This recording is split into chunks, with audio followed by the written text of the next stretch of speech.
You don't have to go to the streets and protest if you don't want to. We're an individual team. We can't reach everyone, but we can reach people who can reach others. YOUTHTOPIA, it's a global, multi-continent movement that dares ask the question, what if young people led change? And what if we could measure it? And what if we could help structure it? YOUTHTOPIA has built an impact ecosystem that spans over 70 countries, 15,000 youth, 215,000 followers, and hundreds of programs and live events that go far beyond inspiration and into the manifestation, into that compassiviste zone where we're moving the compassion and the emotion into action. Lily and Freya join us today to speak not just about building hope, but building the systems that work.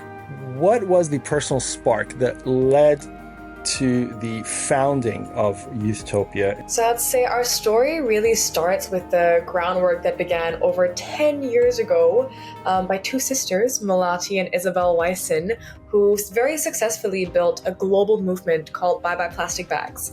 And they were just aged 10 and 12 years old. And by 2019, the movement helped to ban single-use plastic bags in Bali. Unfortunately, a lot of youth-led organizations, they're more excited about the noise than they're excited about the action and the goal. And for you to be able to, put yourself on the other side is really exciting for me to see people are doing that. So tell me a little about that. What we try to teach students is to find the way that you want to create change, what works for you, and then to just take the first step. Yay, we went out, we protested, and here's some Instagram selfies about me at the protest, and a lot of people are doing that. It's funny, but a lot of organizations are not only doing that, they're raising their funding to do that, and they're continuing doing that. And I think that's what's hurting the progress. The biggest power of YOUTHTOPIA is that we believe in all the different forms of creating change. So there absolutely is like a place for protest. There is a place for public discourse, for disagreeing with your governments when they're being silly or when they don't have your best interests at heart. But there is also a place to act on your own merit in your own communities without depending or relying on what someone else will do. I think that's what makes it strongest.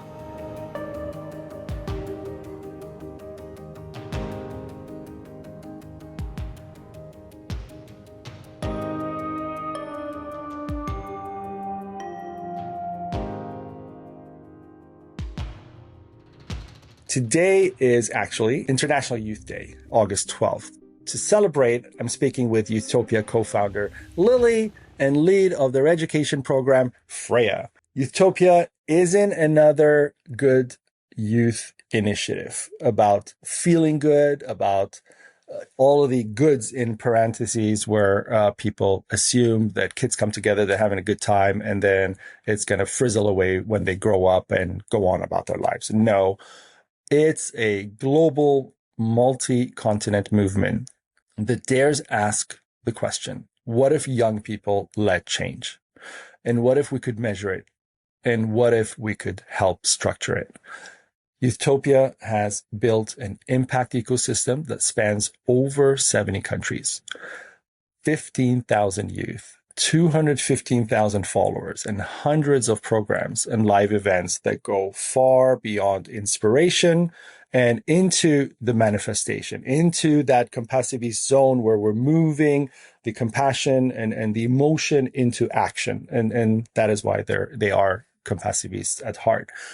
With a bold education model, a learning platform made by youth, for youth, and real engagement across 6 continents, Lily and Freya join us today to speak not just about building hope, but building the systems that work. So the real deal.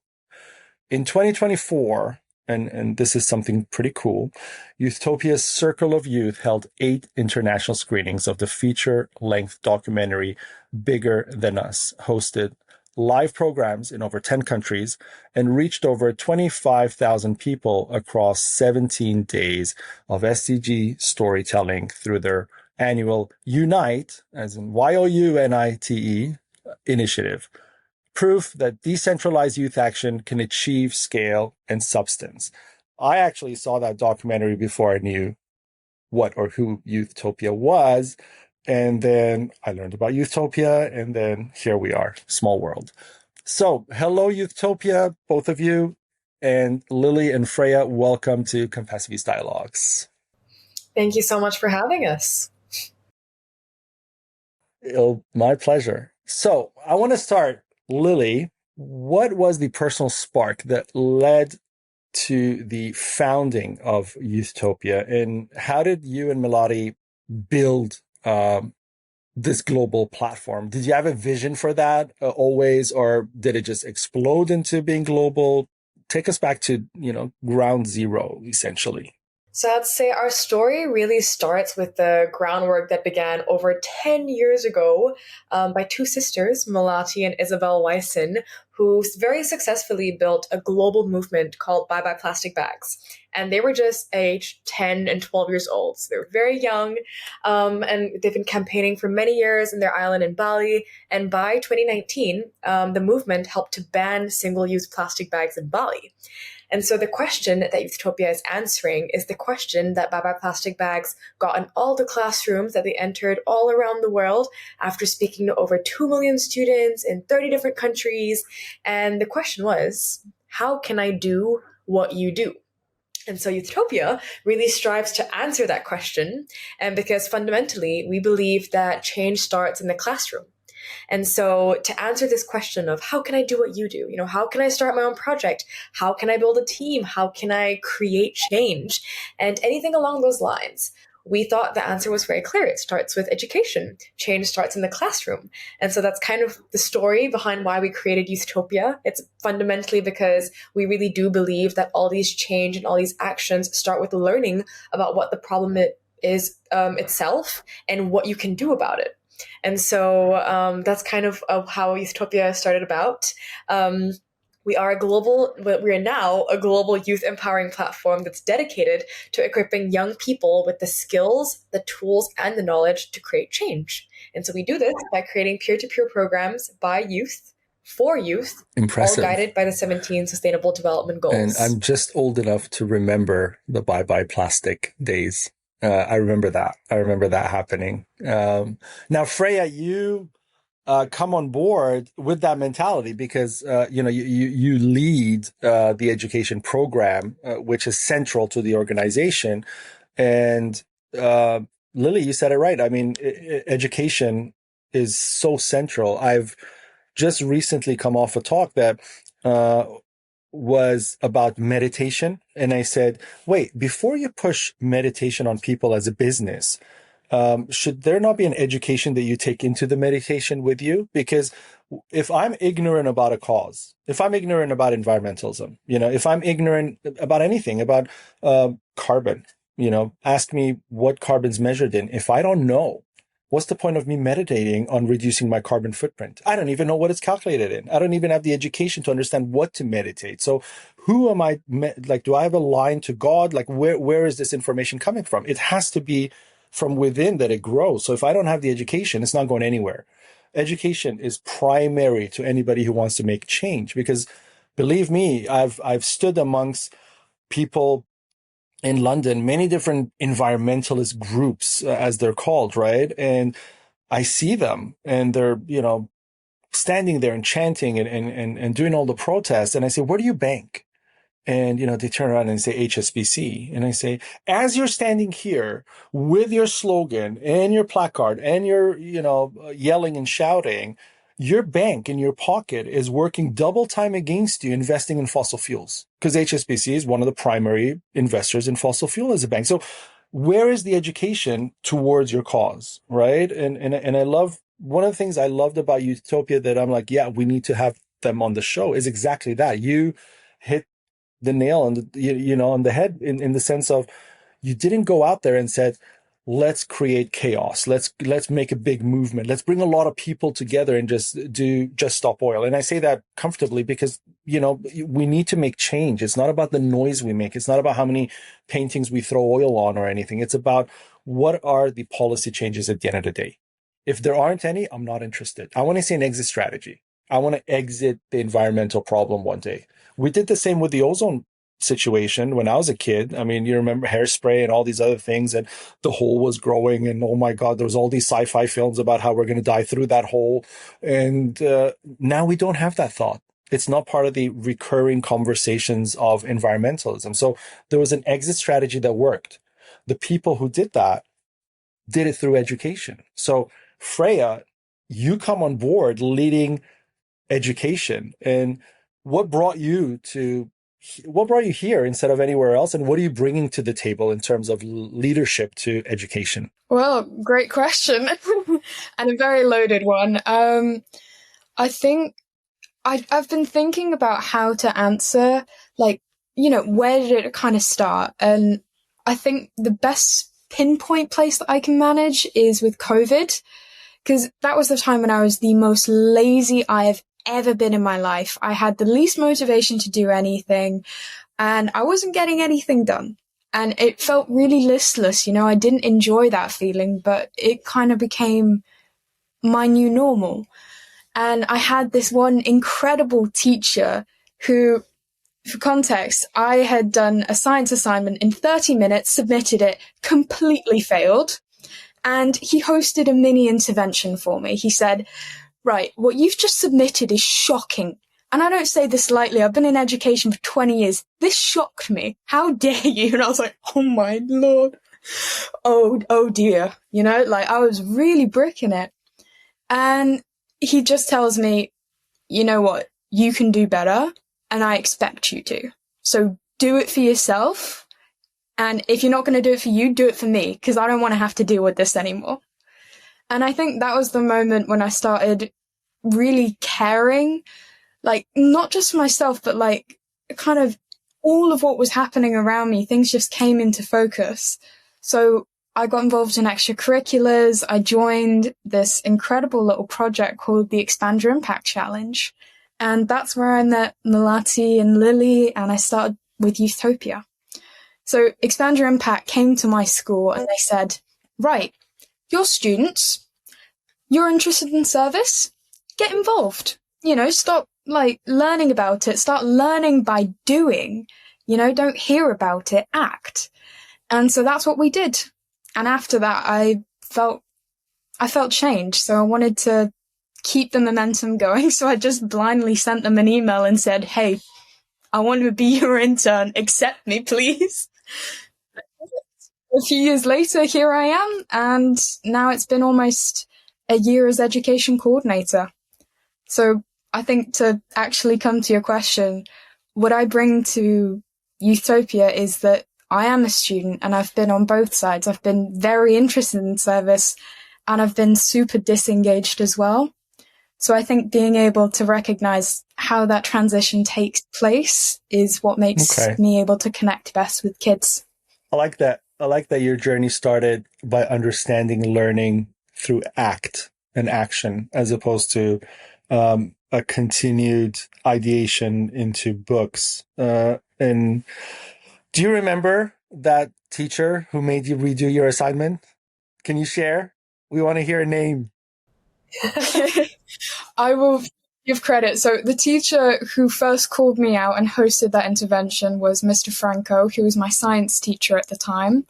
But the teachers who kept me going through that learning and got me to join Expand Your Impact and all that, that was Miss Rebecca. And she's still a mentor to me today.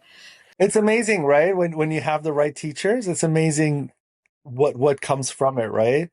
Yeah. Mm-hmm. When the education, I think, is genuine and you feel supported to do it yourself, it's so much more rewarding. And I think you can't kind of get enough of it once you felt it, Exactly. I mean, I'm going to add to that with, I was in school for a very long time. I mean, I went to school for 11 years and, economics, political science, philosophy, religion, history. I did all sorts of different things because I enjoyed learning. And so, from undergrad to postgrad and all of that, I did the whole 9 yards. And there were teachers like Mr. Franco, who really pushed me to learn by acting, by being involved in what I'm learning. And there were others who didn't care, And I saw myself not care as well. Like I just had to hand in an essay. Nobody cared. I was going to get a B anyways, whether the essay was amazing or not amazing. I mean, everybody across the classroom got a B or an A minus. So who cares?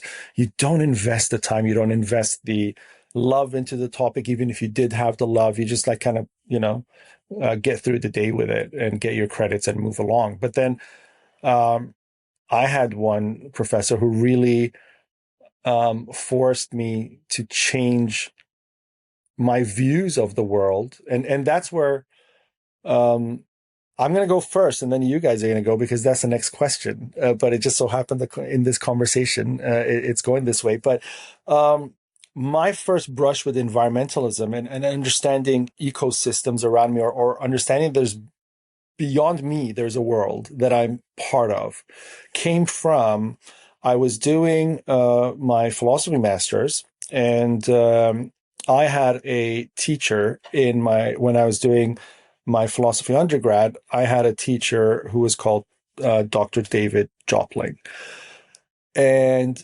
I did one little elective course on a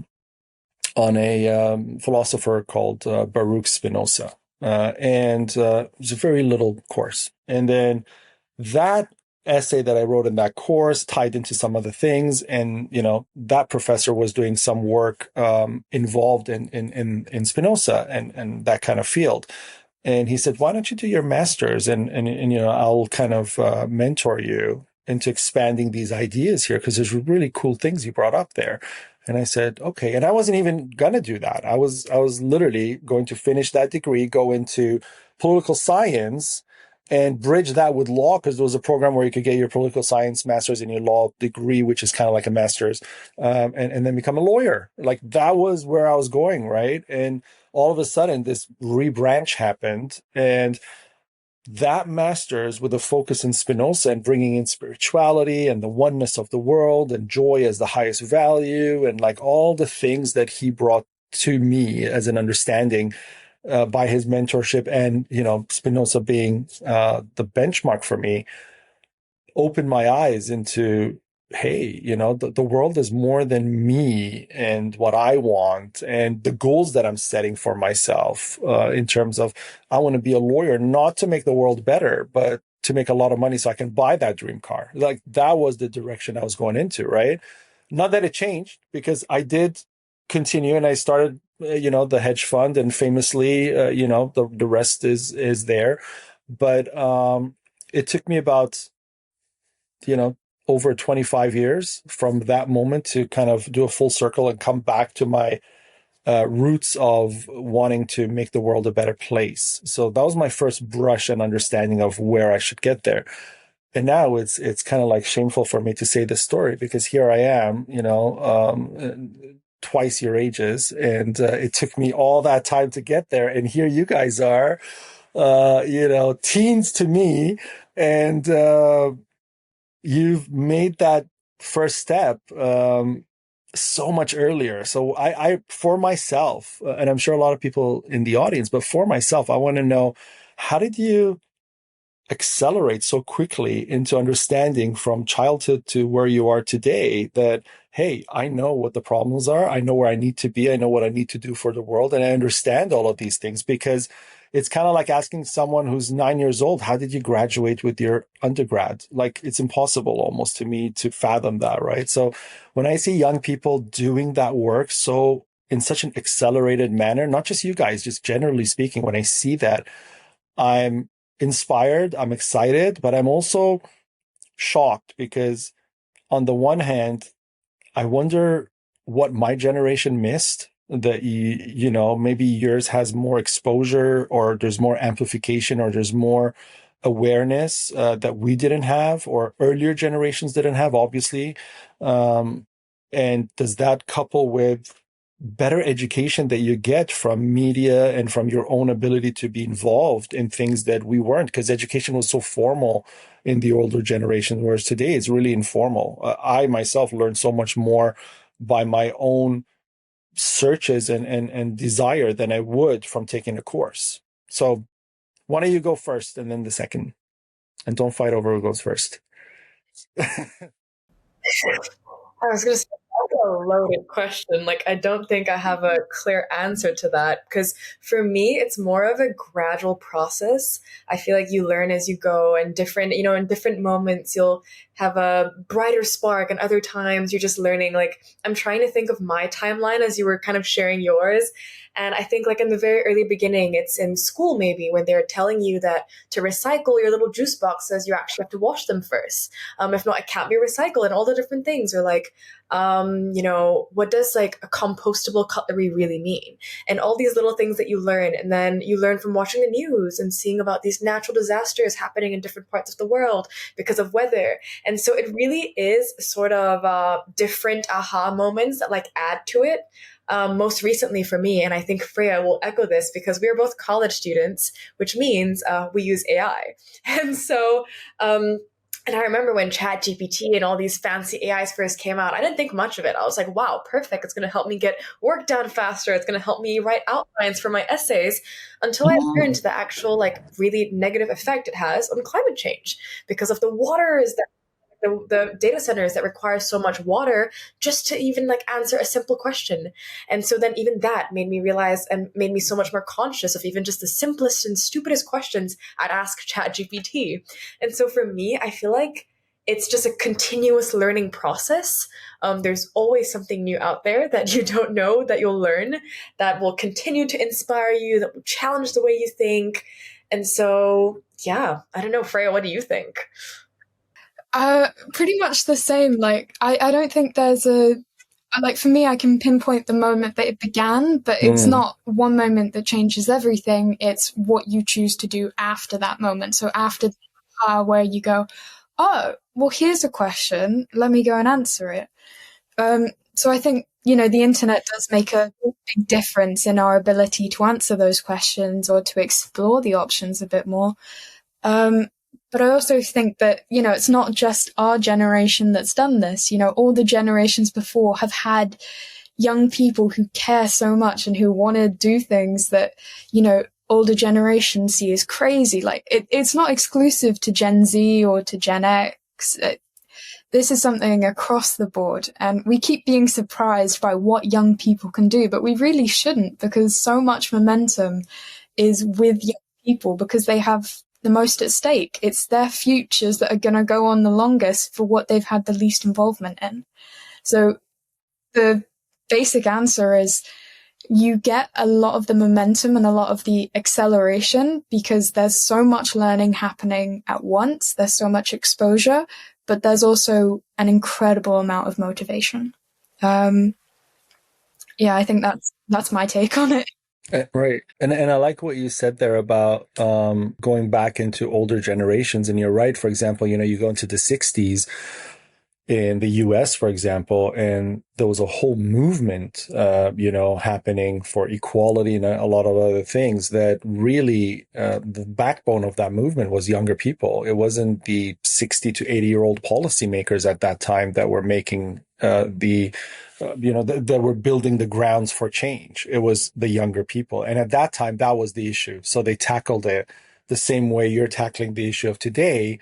And I think in each era, you're right, we get the tools that we need. So when I compare myself to, people in college today and in that age group about environmentalism, it's kind of also unfair because, Lily talks about being told in class about their juice box and how to recycle it. Whereas with us, we were given the plastic juice box, drink it, and, try to basketball shot it into the garbage bin. And that was the end of it, right? That was the end of the classroom there. And that was the end of the teachers' association with any kind of environmentalism to you, and the plastic straw and everything else. So we didn't have that, but we did have other teachings, right? That were the kind of that moment's calling, and we were kind of activated to do that. So you're right, but again, now I'm a little upset that we weren't told about recycling the way you were. So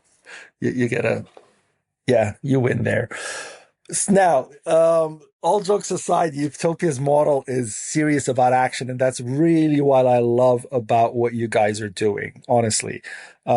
there's so many organizations that are out there printing posters and like just regurgitating facts or literally, using your language, hating on others, basically, um, pointing fingers and doing all those things. Whereas when I look at Youthtopia, it's not about let's boycott Nestle because they make plastic bottle waters, because, there's the whole education of, hey, we're the ones who are drinking that plastic bottle. If we don't, they will shift to something else that we are demanding. So you guys are really pushing that kind of mentality, and you're not pushing this, let's get people together and get all of that youth adrenaline out onto the streets and go crazy and wild and have no purpose at the end of the day. And then come back home and say, yay, we went out, we protested, and here's some Instagram selfies about me at the protest, and a lot of people are doing that. It's funny, but a lot of organizations are not only doing that, they're raising their funding to do that, and they're continuing doing that. And I think that's what's hurting the progress, to be very honest, because there's burnout there. After 5 rallies and killing 5 of my Sundays, or even skipping school on Tuesday to go and attend those things.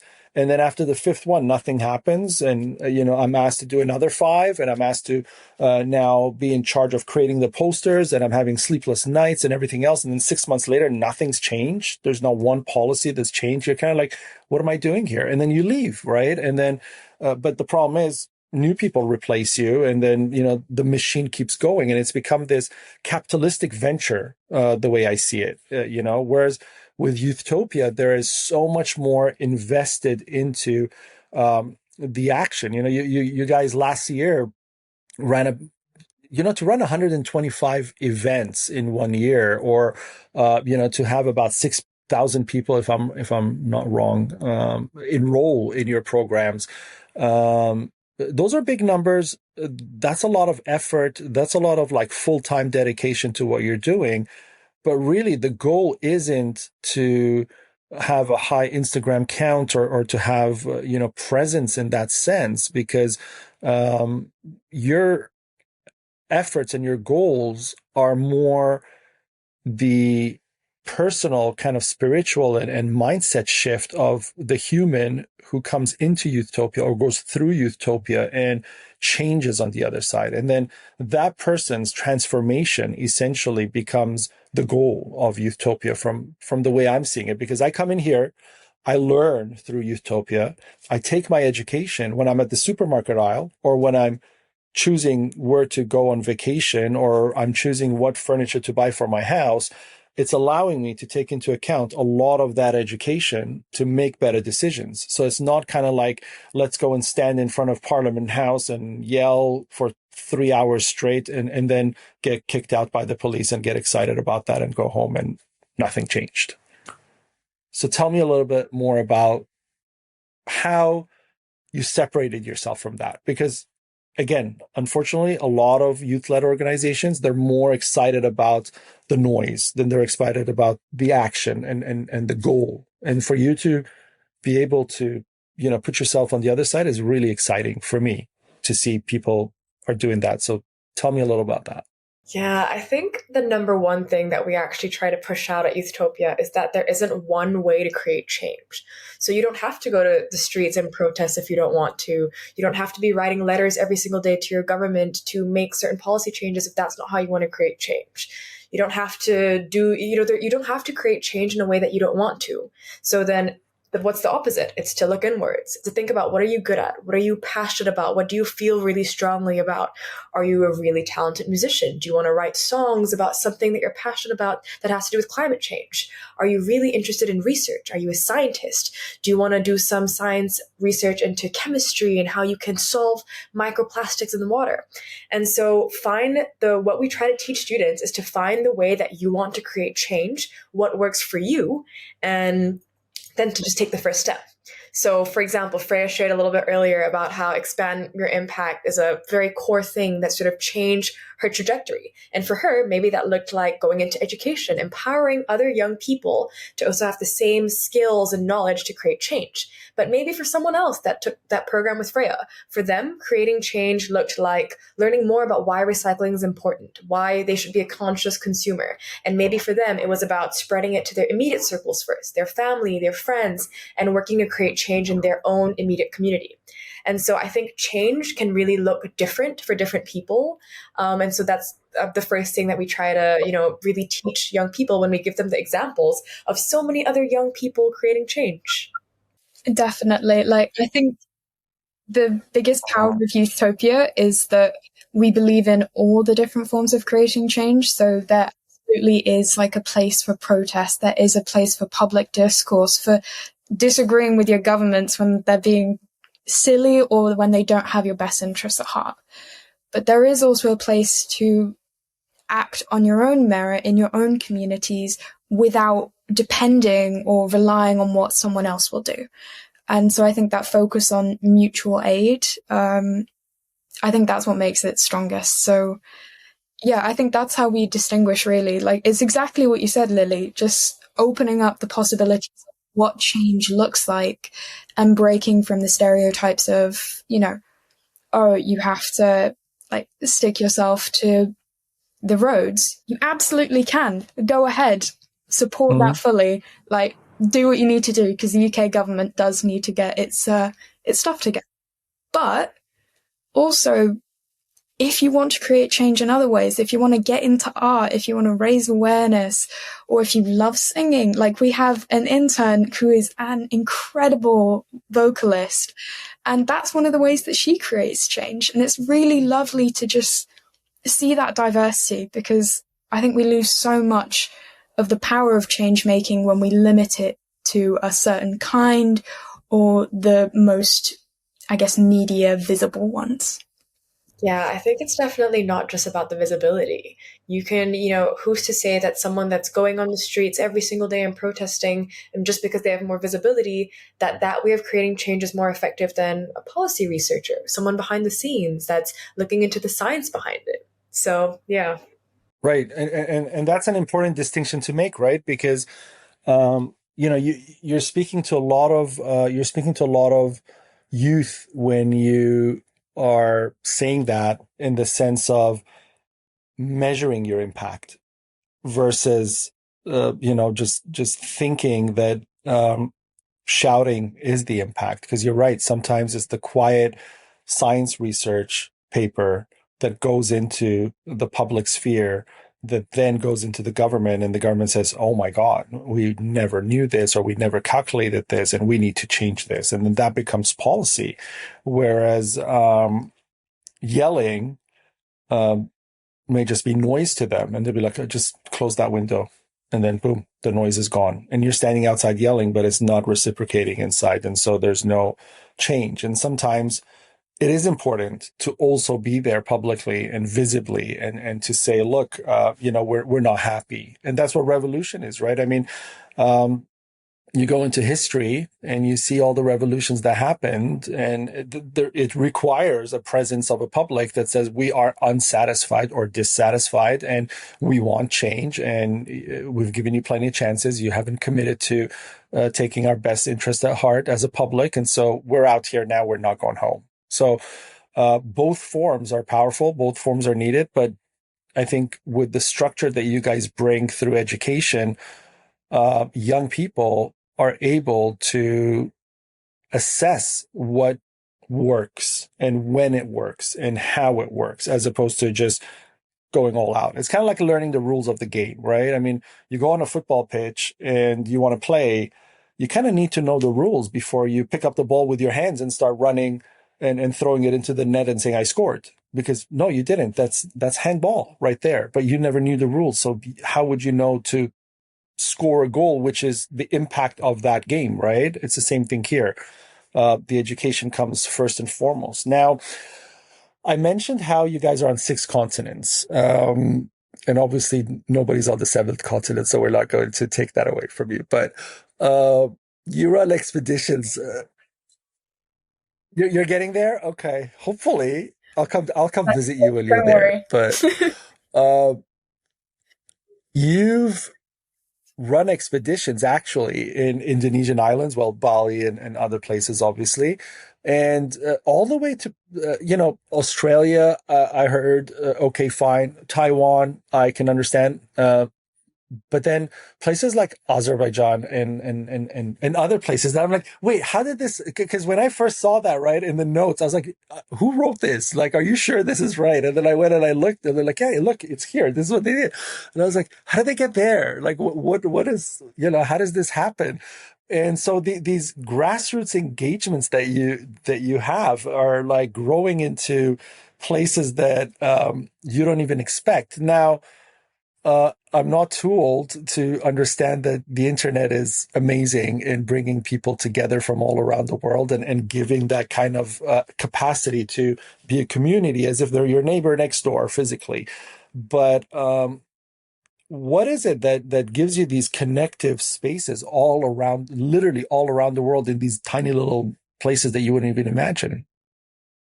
I'm going to throw this question to Freya because she's a living, breathing example of our Azerbaijan programs.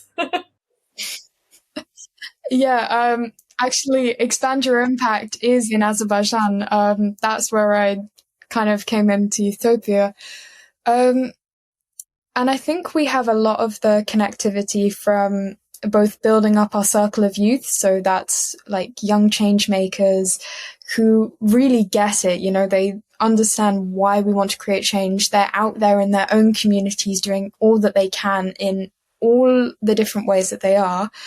And so we reach out to them, see what we can do, create opportunities where there's any possibility really.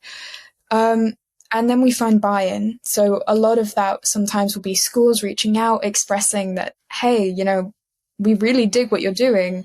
Can you show our students? Or word of mouth? There's a lot of school associations now. So if you get one session in, Mm-hmm. suddenly a bunch more people are accessible to you because they know of you. And I think the power of the internet and all really help because it means we can showcase what we're doing and people can see that.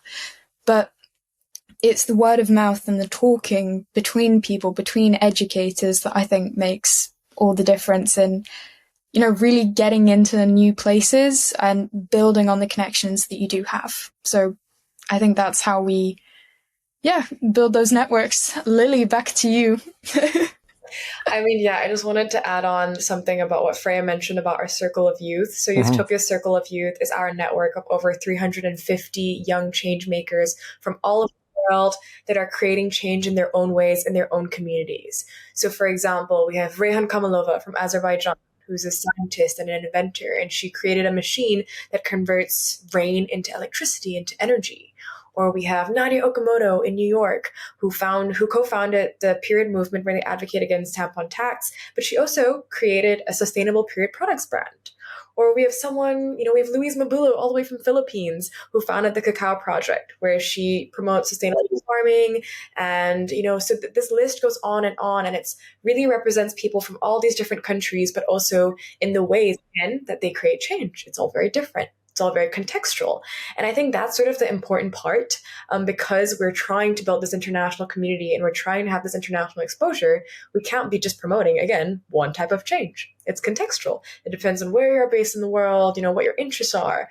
And so, yeah, that's a little bit about how we've been able to really expand our network. Obviously, when we first started, it was height of COVID. Everything had to be online. And so we did have the beautiful power of social media for that. But yeah, we're still continuing to grow our Circle of Youth network. So hopefully by the end of this year, we'll have 400 to 500, maybe. The last thing you said, circle of youth. Let's go to that. What is that?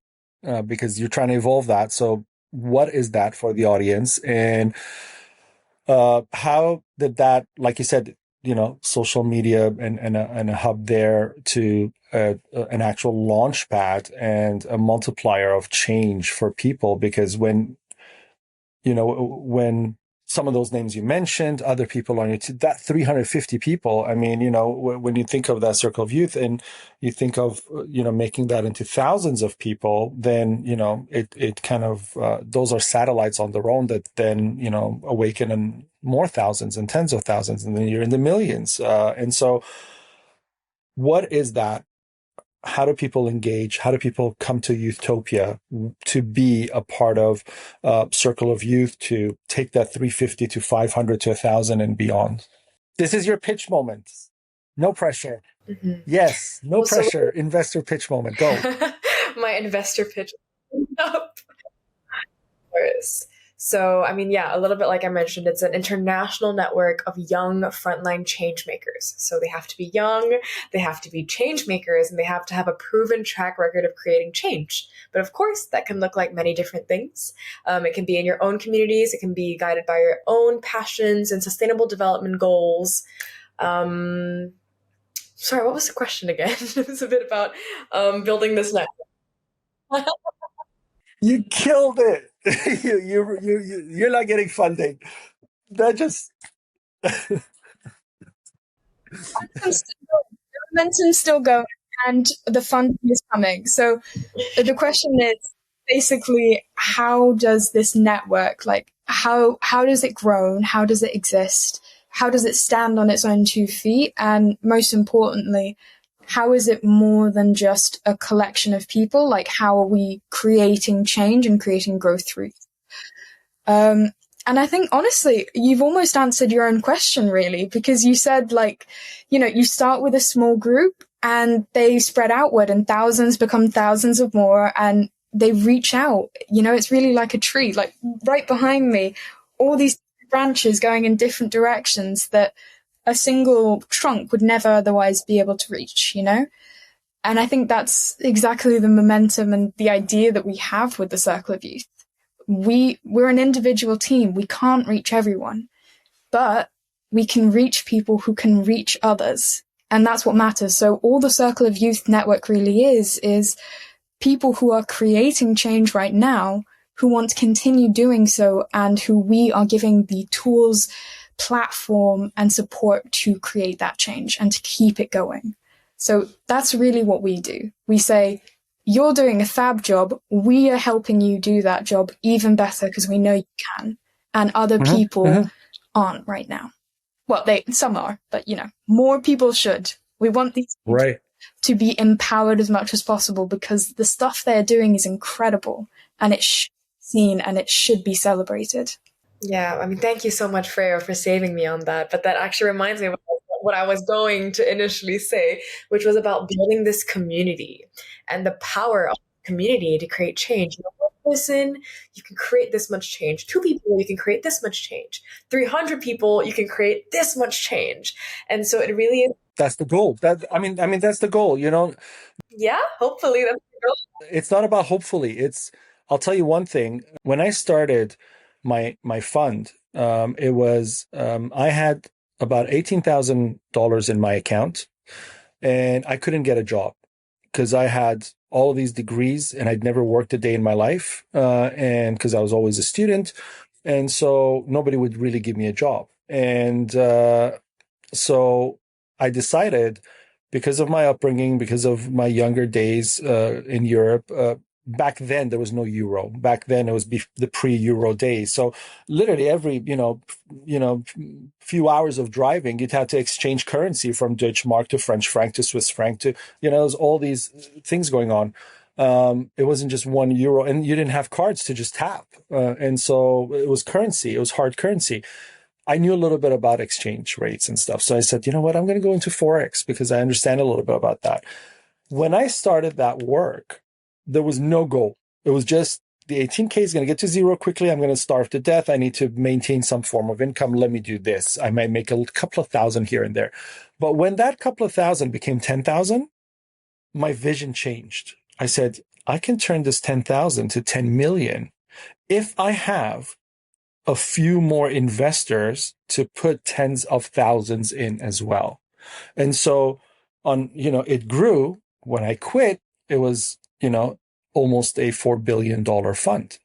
So when I walked away, it's achievable, right? I did it in a place I'm not too excited about now. It doesn't turn me on to say that. Like it would turn me on to say I was able to bring this kind of momentum to make progress in helping ecosystems, animals, humans, changing the world for the better. I did what I did. Okay, it gives me the confidence to continue. But what you're saying is identically the same at an age that I was when I was saying those things financially. It's just a different metric, but it's the same idea. You're starting in this place where you have $18,000. You know, you have 18 people, for example, but you want to get to that $4 billion fund, which is 10 million people to really make change. So when Youthtopia comes to the UK government, as Freya says, and says, hey, this is wrong, the UK government has no choice but to say, we need to have a sit down because, for example, my government's not getting elected next year if Youthtopia kind of goes against that government or kind of wants mandates for these policy changes because it can disrupt the economy. It can disrupt the way we function. And if we're not thinking that big, we'll never make the impact. Right? So realism is one thing, but you never want to kill the romanticism in your movement. The romanticism is change the world. The realism is what you said earlier. We would love to have 500 people by the end of the year in the circle of youth, and you're at 350. I love that. I love that you're not saying we want 1 million people by the end, because then it becomes nonsense, right? You're so realistic about your measurements. It's so scientific that you're saying 500, and I know you'll achieve that. But the dream is one day we're going to talk, and you're going to say we have 10 million. Can we believe that? Can we see that? Absolutely. I'm an optimist. Do you see making global change? I can see that we're... Yeah? Yes. You know, I also don't think we have to be so focused on numbers, though, because... No, impact by numbers. I mean, the number for me was community, to be able to not bring the impact through... Look, I'll tell you something. Numbers matter because... You may, for example, let's just call it by a big name. You may have Bill Gates join you, right? For example, big name, big power, big impact power, and you may make policy changes. But if you don't have the United States public understanding those policy changes, why they're important and why they should appreciate them and why they should make those changes themselves within their households, within their own personal carbon footprint reductions, then the policy kind of becomes like an immoral law instigation where people are like, ugh, we have to do this because the law says so, but I don't want to. There's always friction in that policy, right? Whereas with community, it builds up in the sense of we all want this. It's all for the better. I mean, you know, the change comes with an emotion that surpasses the legal requirement of the change. So if the law says, I will incentivize you if you live in such ways, environmentally, we may do it for the financial purposes. But if we are incentivized spiritually to make those changes from within, then we may even surpass those levels that are input by the government. So policy has its space to support community. Whereas when policy is set to control community, that's when disasters happen. So that's why I like numbers, because it brings in a spiritual unity among people, and it reduces violence. Not necessarily violence in killing each other, but just the emotional violence of the friction amongst people, and that duality of even climate denying today. There are people who do that. I mean, you're in that business. You see it every day. There are people who say it's bogus. It's just a business. This whole climate change thing is a business. And how do you overcome that? You can't policy overcome that. It's kind of like instituting being a Catholic. It's hard to impose that. Yeah, honestly, it's really difficult because the reality is so many people want to learn. They're so eager, but there is a small number of people who are very set on beliefs that they already have. And they're very, very attached to those beliefs because it offers a sense of security. So with climate denial, for example, a lot of the stress or the pressures are things that people are experiencing right now. They want to put a blame, but they don't want to put it on the idea of climate change because that's not a reality they expect or believe that they can fight. And so I think with the education that we offer, what we try to focus on is, positives in a way. We want to be genuine and clear with what's happening, but we also want to focus on how can you use this to create something good, or how can you use this to adapt, to mitigate impacts, It's about reframing it, because so much of what we see is negative, particularly in the news and in social media. It can be really, really difficult to take that with the seriousness that it deserves if that's all you're ever being exposed to. And so I think that's part of what we do with the learning platform. We shift the narrative. Here's a person who is creating change on the thing you're worried about. This is what they think you should know about the problem. And equally important, this is how you can be part of a solution. So I think that's where the education really comes in, particularly with things like climate denial. It's not about saying that someone is, you're wrong, you shouldn't be speaking. It's let's invite you to hear what we have to say, and let's shift the conversation into action focus so that you don't feel as if you're in a locked, empty room all by yourself talking to people who will only echo your own thoughts. I think, Lily, anything? Yeah, I personally am not a huge numbers person because I hate math. But something that you mentioned kind of made me think about, when I think of success stories with Youthtopia, while some of our numbers are great and impressive and grand, for me, if I had to compare a video that on Instagram that hit over 10,000 views as opposed to, a video that hit maybe 3,000. But from that video, I got an email from a group of 3 young students who were so inspired by it. They created their own project and they want our advice and our guidance and our mentorship to steer it. And they want to speak to the changemaker that was in that video. To me, though, that sort of tangibility is, it's so much more inspiring than getting 1 million views on a video, because then you kind of actually see the real impact of what it's doing. Mm-hmm. 10 million views means nothing if it doesn't translate to impact. And that's where, that's where you can see exactly what you said. You can see a video with 10 million views, with 10 million likes even, that is without impact because it doesn't inspire anything. And you can see a video with 1,000 likes that changed the law because it inspired one person to go so hard to fight that and change the law.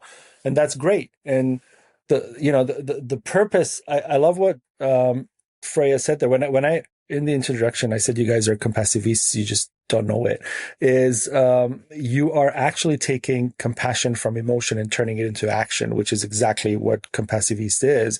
And the at the end of the word compassivist is to remind us that all of that energy to bring change comes from the feminine within us, within all of us, right? Because that's how you're approaching change with that energy. And the idea is that you're not preaching to the choir. You're opening doors, like you said, to even climate deniers to say, don't imagine your situation just because you're scared of seeing the reality, of not understanding it, or having set beliefs that you want to fail into understanding the truth or anything like that. But come here.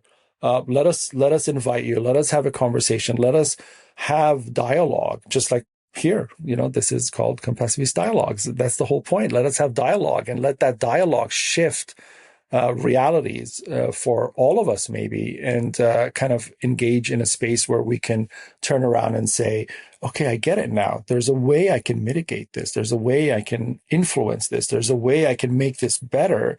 I don't need to deny the impact of plastic because I think it's too overwhelming. There's nothing I can do about it. In fact, I'm now educated that there is something I can do about it within my core group. And maybe I can go out there and make that change. And even at smaller levels, the influence grows into bigger numbers. And eventually, instead of having a 5-cent price tag on a plastic bag at the supermarket, we can eliminate plastic bags altogether because the 5 cent doesn't make a change, in fact. So I really like that approach, and it really, it's deep. It's not like I said, it's very inspiring because you're speaking to the world. You're not speaking to, let's just bring in a bunch of micro influencers in specific niche markets that are going to promote our brand. It's more like, let everybody know that we're here, that it's open, that everybody's allowed in, that everybody can come and in a civil manner educate themselves, or go away and say, this education didn't help me even. And you're fine with that. But at least, the impact is there. And this is something that kind of sets you apart for me from a lot of other youth organizations that focus on the emotional reward of activism, right? Like we expressed earlier, because you guys focus on outcomes, like Lily just said. I'd rather that one video that got 3 people to do something and start something, as opposed to, even having celebrities comment on a video and that has no impact, for example. So you're driven to the outcome. You're driven to the action of it, to the tangible of it. So there must be something internal that you guys do to track real impact and hold yourselves accountable to not lose track in going in that direction, right? I mean, if you're looking for impact, and if you're looking for how do we actually make change, over the years, you've probably come up with a system that says, this is how we track change, and this is how we see impact, and this is what we do and what we will never do, because we know we can't let hypocrisy take over and pretend we're making impact, right? So how do you balance that? And what are those measures? Because I think a lot of people can learn from what you're doing right. It's a bit of a challenging question, because I'd say, because we do have an online learning platform that's free to anyone around the world to use. Of course, when you have that broad of a community, it's hard to sort of track individually what every single student that's taking this program is doing about it, what this person in this school that we went to and did a program with is doing about it. I think that, in a sense, is hard to track. But one way that we do track this sort of tangible impact is through our mini grants program. So it's a program that we've been running for 4 to 5 years now. I believe this is our 5th year, where we offer mini grants. So like grants of like $1,500 to young changemakers, whether or not you're starting completely from scratch or an idea, or you do have an existing project. And the idea is that this mini grant should help you scale your impact. So is that, expand your project to reach 100 more students, to print 2,000 more books to enter rural communities. That impact can be very different. But this is sort of one of the ways that we try to encourage this tangible impact. Yeah. I think another way that we hold ourselves accountable to creating real change, I think each of us kind of follow these stories in a way. It's hard to describe, really, but it's difficult always to coordinate, okay, I'm going to be reaching this many people, you focus on reaching that many people. I think each of us is individually part of the team because we naturally hold ourselves to account on that count.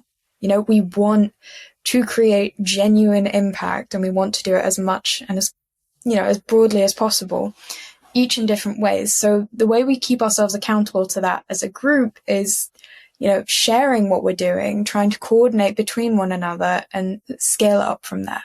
So I think the collaboration is how we track it partially. And then sometimes it's just with goal setting. One member of our team is particularly gifted at this, I think, Felicia. She's our community builder now, and I think she joined the team a little bit after me, but she's super on the ball with every single goal that she wants to set out. She sets it for a month and she shares it with the entire team. And she's like, this is what I'm going to do. Here's how I'm going to do it. These are the tasks I'm going to dedicate myself to.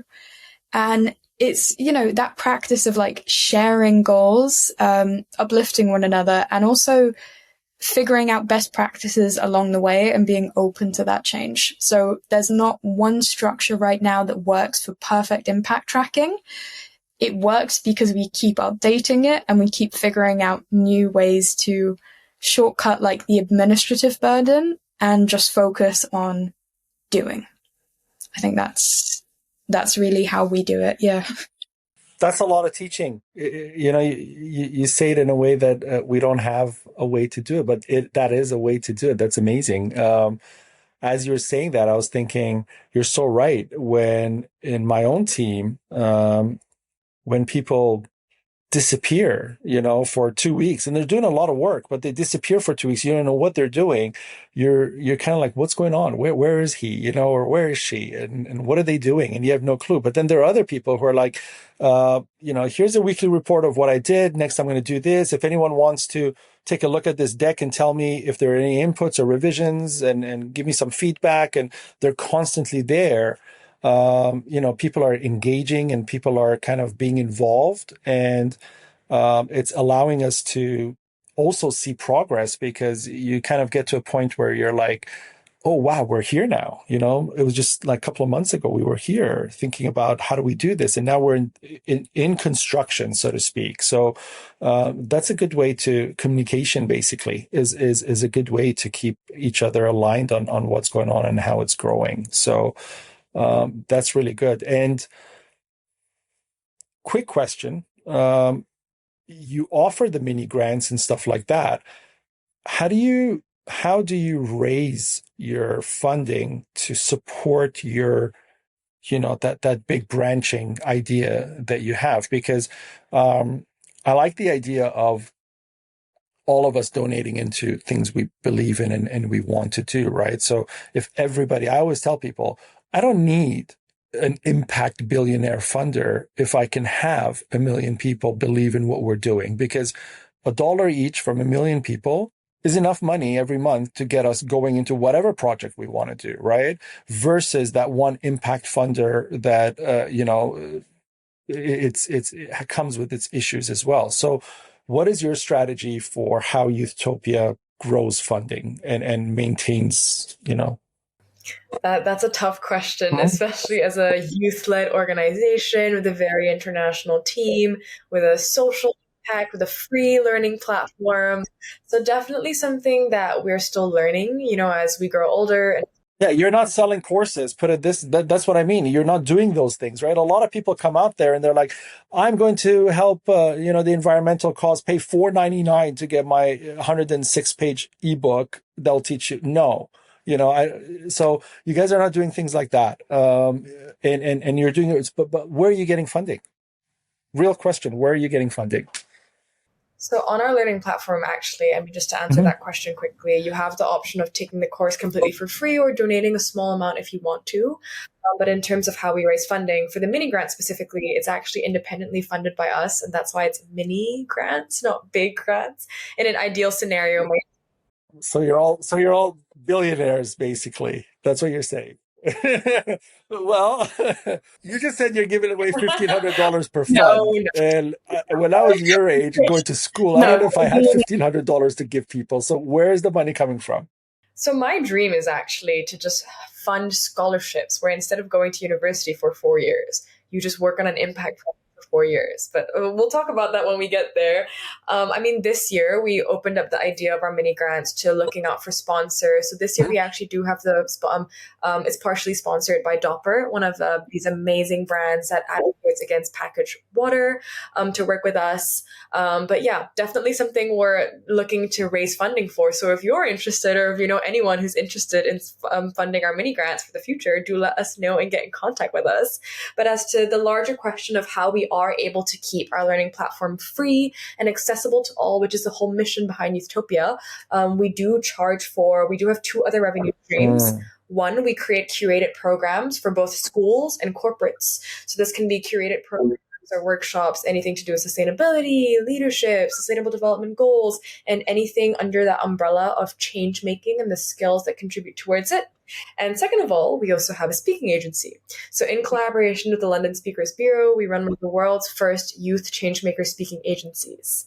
And so these two help us make our first and main sort of mission behind Youthtopia possible and free. We will speak about sponsorship, because I like your mini grants idea. I believe there is room to talk about that because we do that actually.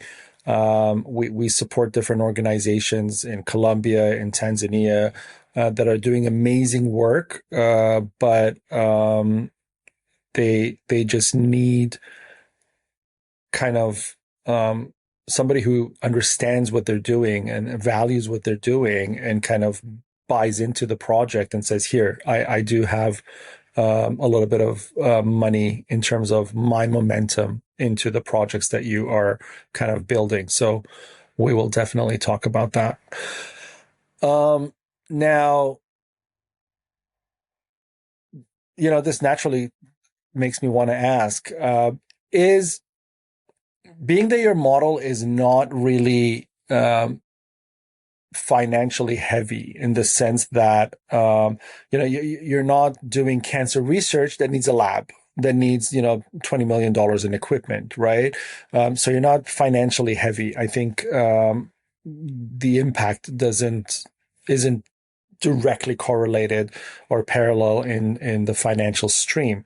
So what are your biggest current challenges, in fact, into that growth? When you say we want to grow, for example, the youth circle to 500, there is some friction to get there. Otherwise, it will happen like that. When we want to do X program and Y program, and we want to grow to that, have being connected to 1 million changemakers that we can kind of help and influence and grow with and all of that. What are major challenges at Youthtopia right now? The first for me that comes to mind is building a team. Honestly, finding a team is so important, but it's really hard. And it definitely did take us a while to sort of, find a team that works, that we're able to sustain, especially because we also do rely on volunteers a lot most of the time. And so it's very hard to sort of manage that and really be able to build a team that's, first of all, so international, but still able to work across all these different time zones and be able to produce results.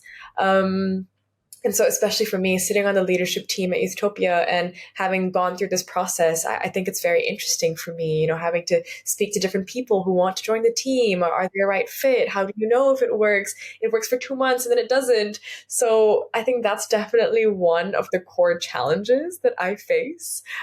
Freya, I'm not sure about you. Yeah, it's a really good question. I think apart from figuring out a team that can last and that can keep working and can keep working well, I think some of the other challenges are really with what is your individual capacity? Because so often, when you join a movement like this, it's as you said earlier, it's very feel good, but you have to have commitment that lasts longer than the period for which you get that buzz of, oh, I'm doing the right thing. It's got to be genuine and it's got to last you long enough to get through the bits where things are difficult. And I think that's really hard because you want to commit to so much when your momentum is high, and then you've got to follow along.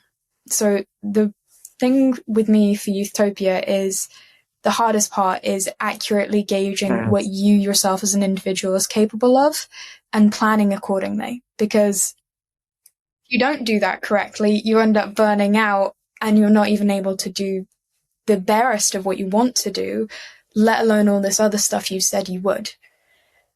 That's when I think miscommunication or breakdowns in the team can happen when, we make those mistakes. And it's natural, but I think that's the biggest challenge for me personally as a member of the team. And then, figuring out how that translates in teamwork. Yeah, I was going to say also, looking at Freya and I now, another really big challenge is getting taken seriously by adults. If you think about it, if we're trying to get our programs and speak to children and speak to students in school, oftentimes we're liaising with the teachers, with the principals of the school, the leadership team, and they look at us and they're like, what do a bunch of kids, what are they able to teach our kids? You're literally university students yourself. You're students yourself, and you're trying to sort of tell us that you are more equipped to teach our students. And so sometimes it's also definitely a challenge of being taken seriously. We are called a Youthtopia.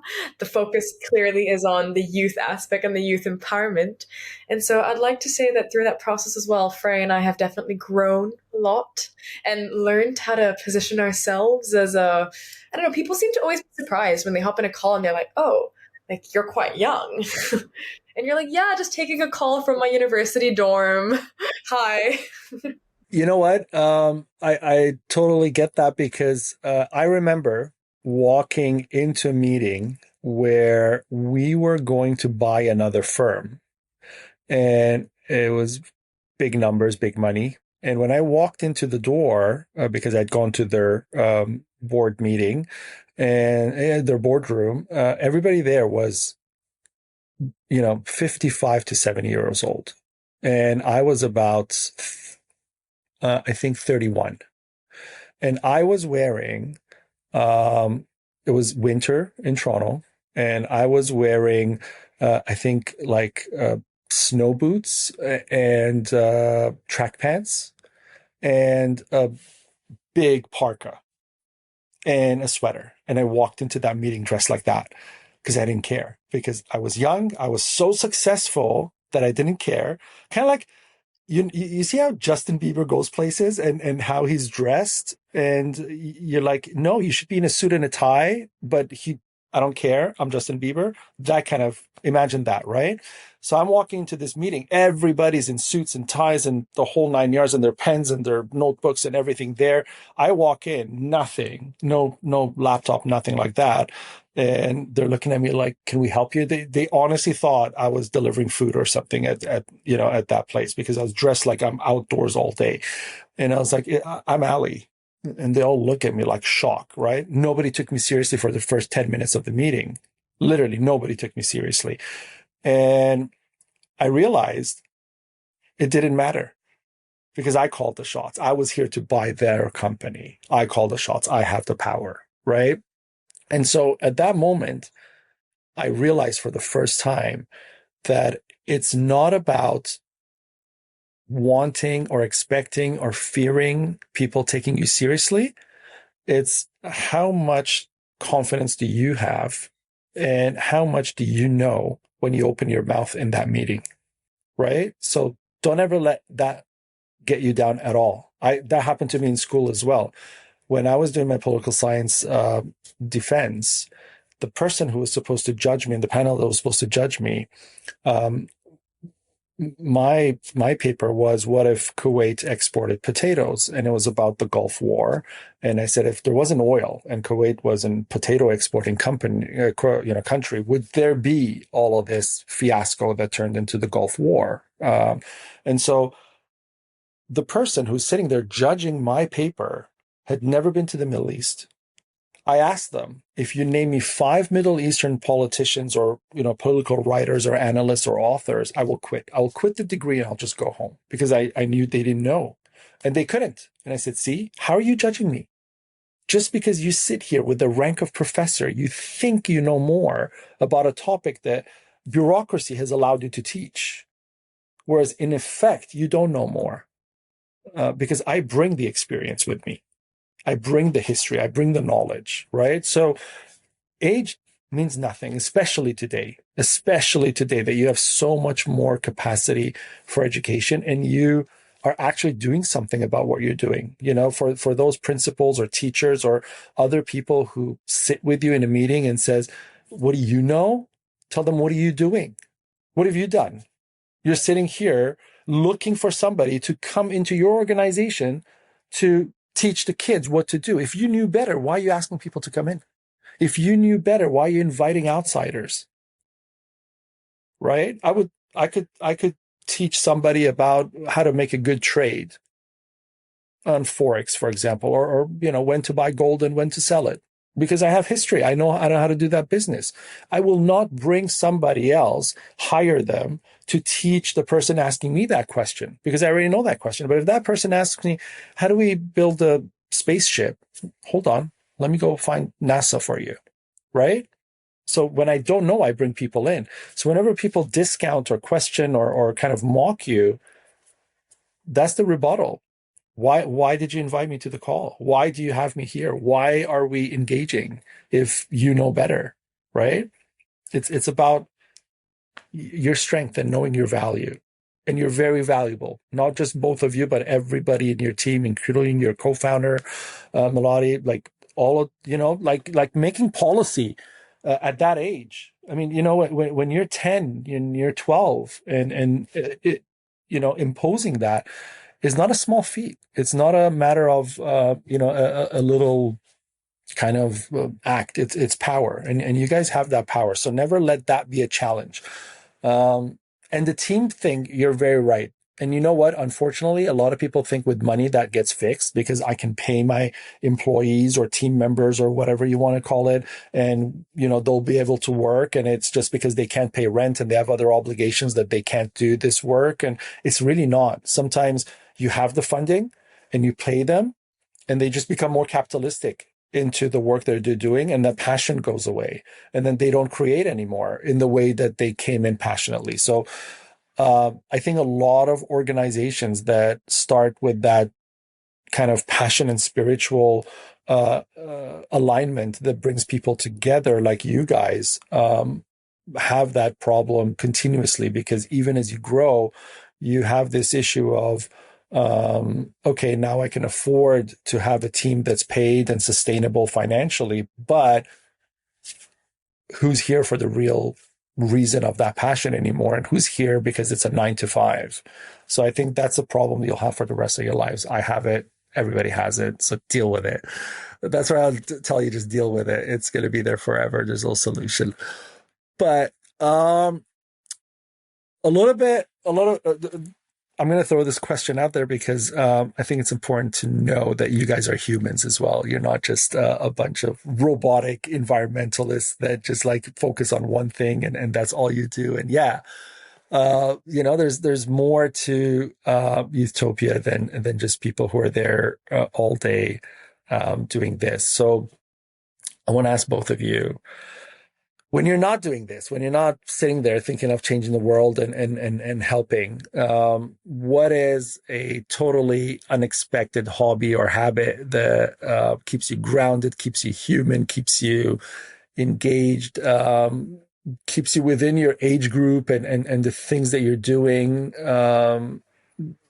beyond the things that you're doing at Youthtopia? I mean, you're both in college, but if I turn the camera off, I could be speaking to two people who are, in their 50s in experience and wisdom. And if you didn't say we're in college, you could have very well, been two PhD grads that have started Youthtopia. So, to kind of bring that back, what is it that you guys do that kind of makes you go back to your life and your childhood, so to speak, and all of that?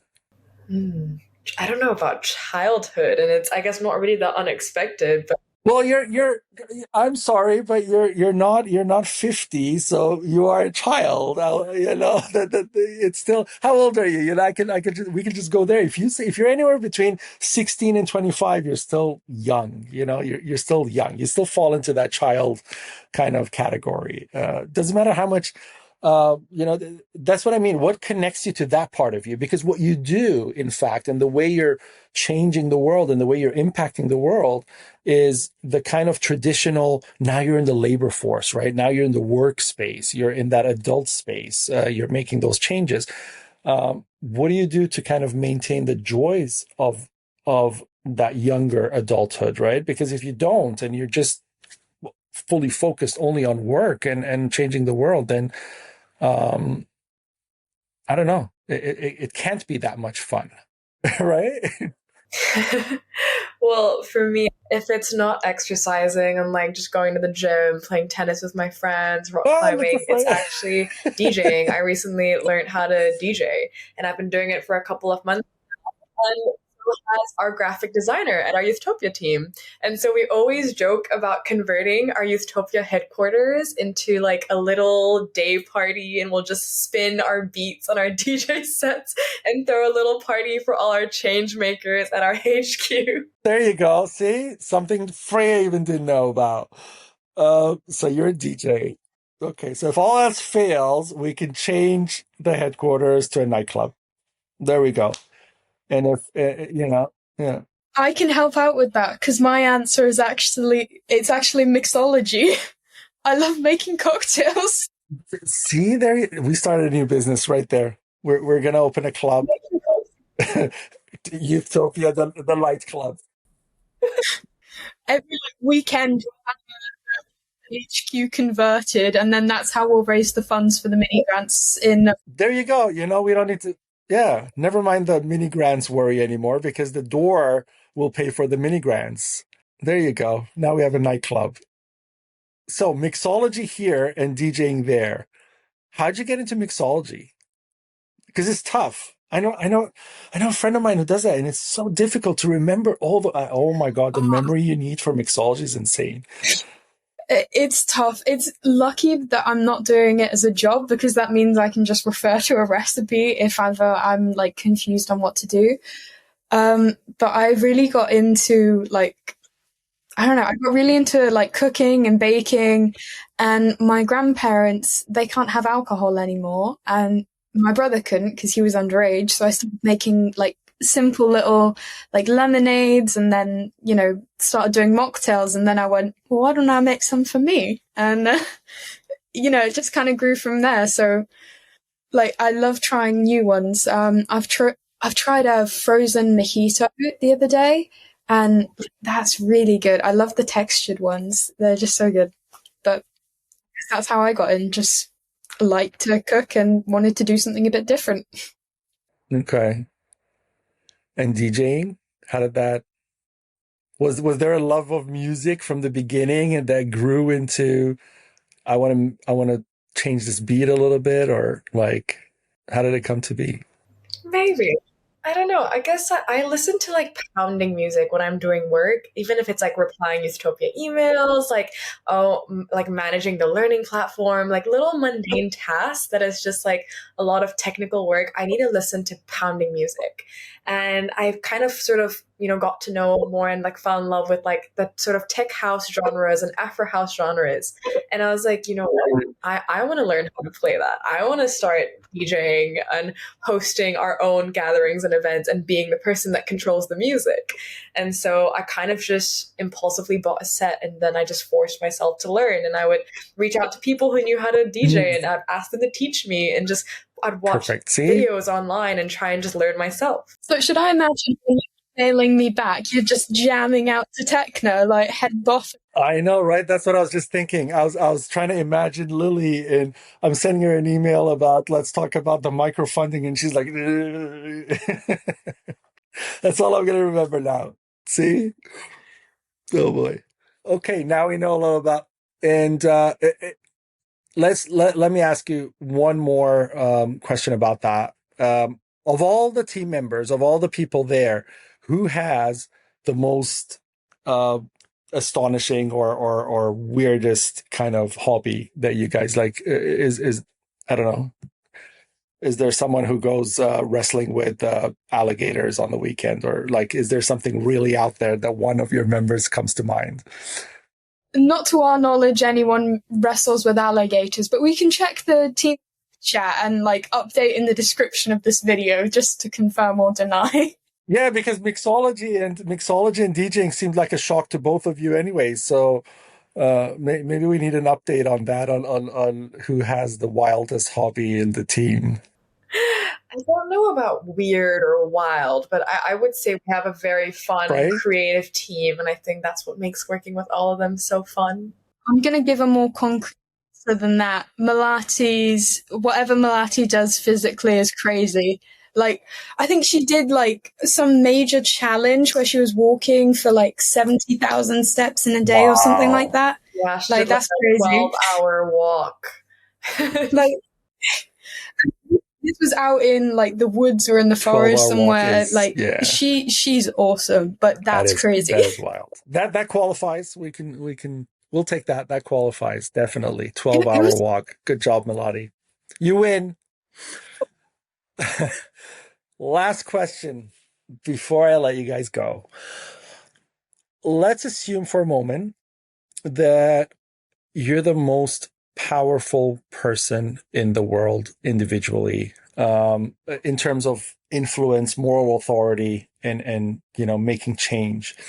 What is the first action that each of you would take to ignite a global shift towards social harmony? And I use the word social harmony because when you think of the environmental issue that you guys are really working to improve, it's a matter of, in the best case scenario, the animals don't die in the wildfires.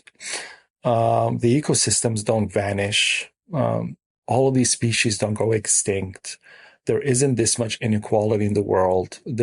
Every problem we can think of, I can tie to environmental. There isn't a single problem that you can throw at me anymore that I don't have a way to tie into environmental issues. So it's become this kind of puppet master of, social issues on a string, so to speak. So if each of you was able to do one thing, you had one power, what would be that first thing you do to make the world the best it could be?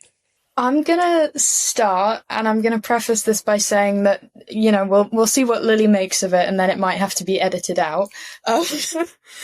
But I think I would go for the puppet master behind the puppet master of environmentalism. And if I was the most powerful individual in all lands with all the abilities, dismantle capitalism. God bless you. We're not editing that out. No matter what Lily says, we will not edit that out, because that is the actual problem with the world today. And I've written book upon book within my 25 books talking about that. That is the problem. That is the innate problem. Awesome.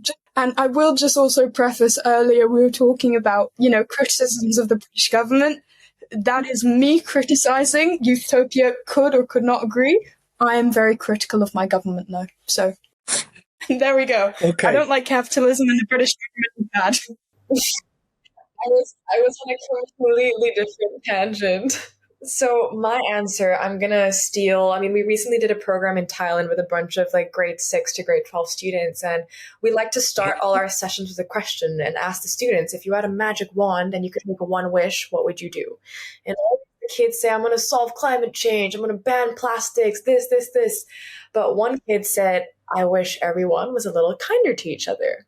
And so I'm going to steal that answer, because if I could change anything, I would wish that everyone would be a little bit kinder. So kinder to your environment, be a more conscious consumer, be kinder to the people around you, kinder to your friends and strangers that you meet in public. I think so much more and all these little ripple effects can come if everyone was just a little bit kinder to ourselves even. If everybody would become a compassiviste, grow your compassion in action, essentially. That would be what you would do. Yeah. No, but you know what? When you say that, let's be kinder, let's have more compassion, let's be a better consumer, let's all of these things.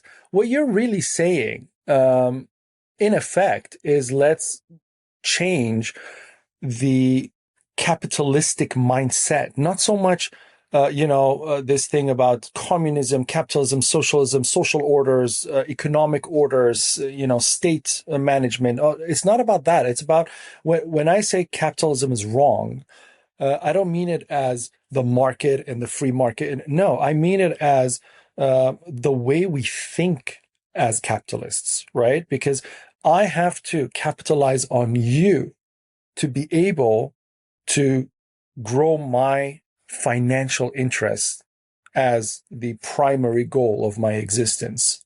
And then the state comes into the picture and it thinks growth in terms of a minimum 2% growth every year and beyond that.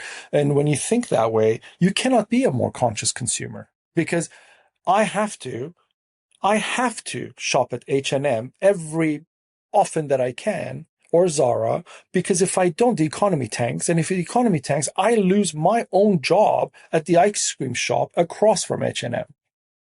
So for me to be able to sustain that growth, I have to play within that growth. If everybody becomes a conscious consumer and nobody shops anymore because we only need 2 black t-shirts and we're good, then who's running the economy? Who's working? it doesn't work. It tanks. And then we have all these hungry people in the world. So how can we do what Lily is saying without incorporating what Freya is saying?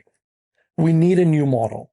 We need a model that works in a, it's the same thing, really. What you both said is the identical same thing. Being compassionate is being less capitalistic, is being less oppressive. It's being less, overpowering in a sense. So, and being, and not liking capitalism is coming from a place where you like compassion, where you like to see a world where everybody is able. And if you go back into The Wealth of Nations by Adam Smith, that, is the coinage of capitalism, he actually says in there, this model helps make the whole better. He never says it helps create billionaires who deserve the money that they have, and then 90% of the world can starve. He actually says we're funding people so that they can have these innovative things happening so that the whole community can get better by it. So it's been misconstrued into what we have today. He actually started with the premise of compassion morally for the whole, right? And so you're both saying the same thing. You're both saying we need a change that implements more compassion. And if you had the power, you would individually come in different strands of this momentum to make that change happen. Freya would go hardcore into the government and make all the necessary changes to implement a society that doesn't have to live on capitalism. And you would come in from a place of, and you would come in from Lily from a place that says, hey, let's actually start thinking about every action that we have by leaving our compassion module on and using that first, as opposed to, anger or capitalism or fear or flight or all these other modules that come into our minds at a given time. So it's amazing to see how you're so aligned without maybe knowing it. But who knew, right? Now you know so much about each other. You both, come in through compassion. You're a DJ. She's a mixologist. Things you can talk about later. But thank you, Lily and Freya, for speaking on Compassiviste Dialogues. And thank you for this steadfast mission with Youthtopia. I like that you don't romanticize youth, and you're organizing youth for tangible and active improvement and progress in the world, and you're able to show that. What what Melody, the two of you, and the rest of the team have built is a model of how impact gets done. It's not through applause. It's not through the numbers, the likes. It's through the accountability and the impact of seeing change and seeing growth in your change. And I'd like to say the message is clear. I'm seeing it clearly. Basically, if we equip young people with their needs to make those changes, not just with a voice or media platform or the capacity to post or anything like that, but with actual structure, with actual financing, with actual taking them seriously at the seat, at a round table, and not discarding that. I don't think you'll just be there speaking, or you'll be there, giving your opinion or saying this is what we think or anything like that. But I think you will be able to lead that space. You really will be able to lead that space as youth, because not only does it impact you most, like you said, but it's something that you understand to solve, because it's in your world, in your generation, in your era to come up with those. Just like the 70s and the 60s and the 80s changes happened. The Berlin Wall didn't go down because 70-year-old politicians decided to break it. It happened because the youth did it. And so this is today's Berlin Wall, and you're actually breaking it. So congratulations on that. To your audience and to our audience, please subscribe to Compassiviste Dialogues. I can bring you more amazing people like Lily, Freya, and all the other guests we've had. And all the links to Youthtopia and Compassiviste are listed below, so you can go check out Youthtopia. We're going to surely support their cause. And Lily's DJ link isn't ready yet, but when it will be, we will add it to the site. And so you can book her for your weddings and your parties. And when they start their day events and Utopia pool party or whatever it's going to be, we'll make sure to put that in there as well. We're here to help change the world together. Thank you for being here. I'm Ali Hore.